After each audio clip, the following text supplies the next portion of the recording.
नमस्ते साथियों। एफएलएन कक्षाएं कक्षा 1 और कक्षा 2 के लिए परीक्षा परिणाम अभिलेख कौन से होंगे या कौन से हैं, तो जैसा कि आप मेरे हाथ में देख रहे हैं साथियों, ये हैं आवधिक आकलन संकलन प्रपत्र, जो कि शिक्षक संदर्शिका जो दी गई है एफएलएन कक्षाओं के लिए, कक्षा 1 और 2 के लिए, उनमें ये आवधिक आकलन संकलन प्रपत्र जुड़े हुए हैं और इनको वहां से या कंप्यूटर के माध्यम से तैयार करके अलग से तैयार किया गया है। और इन सेगमेंट प्रपत्रों को 12वें सप्ताह, 18वें सप्ताह, 24वें और 30 या 31वें सप्ताह में टूल के माध्यम से विद्यार्थियों का आकलन किया गया, उसके बाद ये भरे गए हैं। ठीक है, और इसी के आधार पर विद्यार्थियों का प्रगति पत्रक, जैसा कि आप देख पा रहे हैं, ये प्रगति पत्रक हमारे शिक्षक साथियों ने कई जगह भरा है। तो इसमें 4 चरण दिए गए हैं और इन प्रगति पत्रकों को तैयार किया गया है। ठीक है, इसके आधार पर, इन्हीं संकलन प्रपत्र के आधार पर।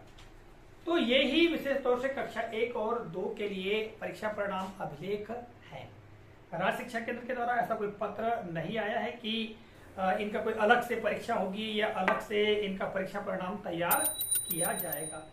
किंतु कहीं कहीं कक्षा 1 और कक्षा 2 के विद्यार्थियों के लिए हो सकता है कि आपको ग्रेड निकालने की आवश्यकता हो।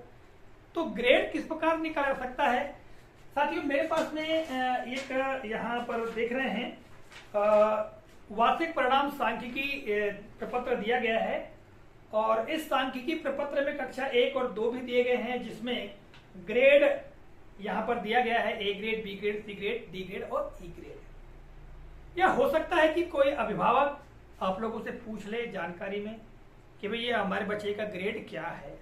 ठीक है, जहां कहीं भी ग्रेड की आवश्यकता होती है तो ग्रेड किस प्रकार से हम ज्ञात कर सकते हैं, इस वीडियो में जानेंगे। हालांकि जैसा कि मैंने आपको प्रारंभ में बताया कि राज्य शिक्षा केंद्र के द्वारा ऐसा कोई पत्र नहीं है। ठीक है, फिर भी एक उदाहरण स्वरूप यदि ग्रेड निकालना है तो किस तरीके से निकाला जा सकता है, इस वीडियो के माध्यम से हम आपको बता रहे हैं। कुछ जानकारियां जैसा कि यहाँ पर लिखी हुई हैं। आपको ज्ञात है कि आवधिक आकलन संकलन प्रपत्र में आकलन के बिंदु दिए गए हैं, जैसा कि यहाँ पर आप देख रहे हैं। मौखिक भाषा विकास केवल हम एक ही सप्ताह के लिए ले रहे हैं यहाँ पर। तो मौखिक भाषा विकास में विद्यार्थी ने नहीं बोला या नहीं बोली, कुछ नहीं बताया। ठीक है, ये है। दूसरा है कोशिश किया। तीसरा है बता पाया या बता पाई या बोल पाया बोल पाई, ये दिया हुआ है। 3 खंड दिए गए हैं।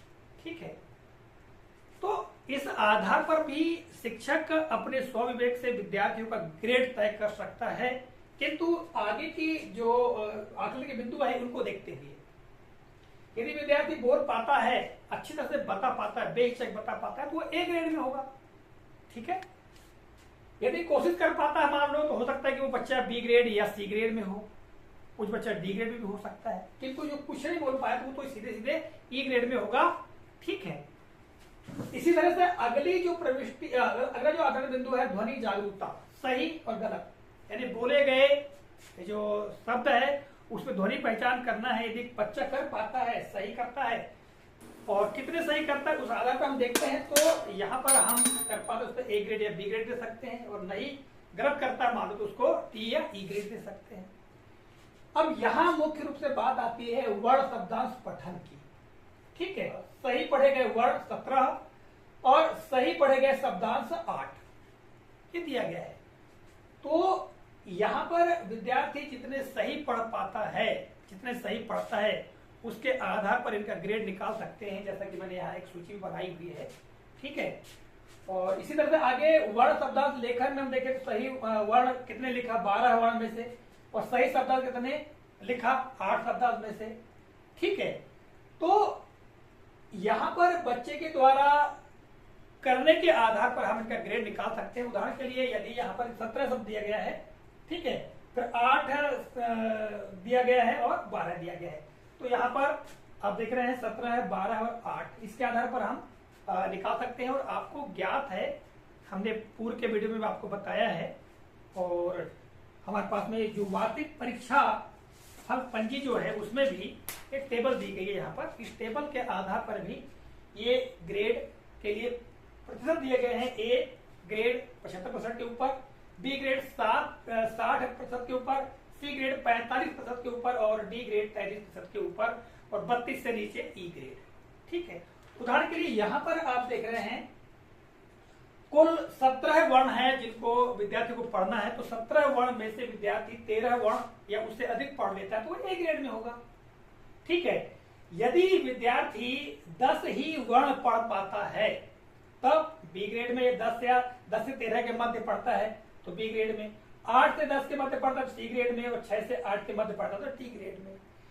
ठीक है, इस तरह से यहाँ पर 8 वर्ण पठन की शब्दांश पठन की बात करें तो 6 शब्दांशों को पढ़ पाता है तो 6 या उसके ऊपर पढ़ पाता है 6 से 8 के मध्य तो ए ग्रेड में, 5 से 6 के मध्य पढ़ता है यानी 5 ही पढ़ पाता तो क्या जाएगा तुम्हारा बी ग्रेड, 4 पढ़ता है तो सी ग्रेड, 3 पढ़ता है तो डी ग्रेड, या उससे नीचे है तो ई ग्रेड।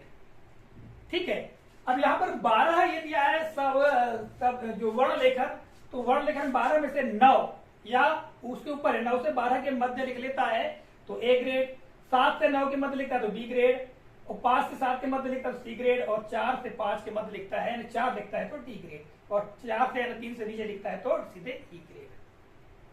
तो इस प्रकार से भी हम ग्रेड का निर्धारण कर सकते हैं विद्यार्थियों का। इस तरह से हर आवधिक आकलन के लिए हम विद्यार्थियों का यदि हम इस प्रकार निकाल लें तो फिर औसतन जब निकल जाएगा औसत पूरा।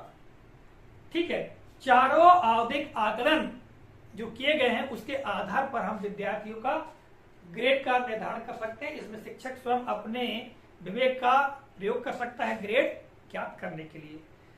साथियों, जैसे कि हमने प्रारंभ में भी कहा कि राज्य शिक्षा केंद्र के द्वारा ऐसा कोई पत्र नहीं है या कहीं कोई ग्रेड निकालने की आवश्यकता नहीं है, फिर भी जैसा कि मैंने आपको ये बताया भाई जो सांख्यिकी है, वार्षिक परिणाम सांख्यिकी, यदि इसमें भरने की आवश्यकता पड़ती है या कहीं और आपको जरूरत पड़ती है ग्रेड निकालनी तो ग्रेड इस आधार पर भी निकाला जा सकता है। किंतु जो उसके मूल अभिलेख है कक्षा 1 और 2 के लिए परीक्षा परिणाम अभिलेख वो है आवधिक आकलन संकलन प्रपत्र। तो साथियों, इस वीडियो में यह महत्वपूर्ण जानकारी हमने आप तक प्रेषित की है। आशा करते हैं जानकारी उपयोगी लगी होगी। मिलेंगे अगले कालखंड में, तब तक के लिए जय हिंद।